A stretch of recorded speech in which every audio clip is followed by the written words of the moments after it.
Magsaing na kayo ng marami, sigurado mapapasarap ang kain ninyo dito. 250 grams na pork ribs, i-marinate ko lang to ng calamansi juice, all-in-one seasoning, tapos toyo, at syempre, durog na paminta. Tinatansya ko lang yung paglagay ng ingredients. Haluin lang ng mabuti para pantay ang pagkahalo at itabi ng 10 to 15 minutes bago lutuin. Naglagay lang ako ng mantika para maiwasan ang pagkasunog ng butter habang tinutunaw natin to. Mahinang apoy lang muna, slowly but surely. Ilalagay ko na yung bawang at gisahin hanggang lumabas yung aroma. Amoy pa lang ng bawang, ulam na.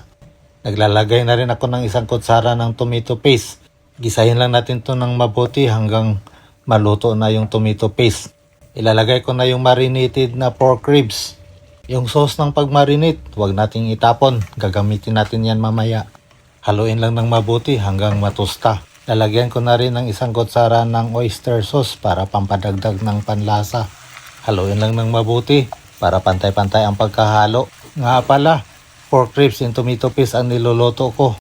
Ilalagay ko na rin yung juice sa pagmarinate para lalong sumarap. Kalahating litro ng Sprite ang pansabaw ko dito. Pwede rin naman kayong gumamit ng ibang soda. Palagi ninyong tandaan, welcome kayo dito sa Cooking Inato 101. Ang niluluto dito, simpleng home style na pwedeng gawin kahit sino sa bahay. Ilagay ko na rin ang pula at dilaw na kampanilya paminta para pandagdag sa lasa. Paghaluin para mapamahagi ng maayos. Ilagay ko na rin yung mais para medyo matamis-tamis ang niluluto natin. Ganon pa man, haluin ng mabuti para maipamahagi ng maayos. Kung nagustuhan ninyo ang niluluto ko, paki-like and share na lang. Salamat!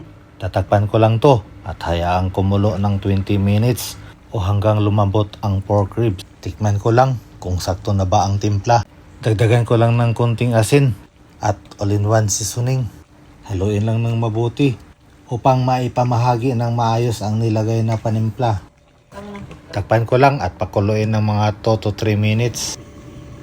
Ayan, luto na. Maghain na ng maraming kanin at kainan na.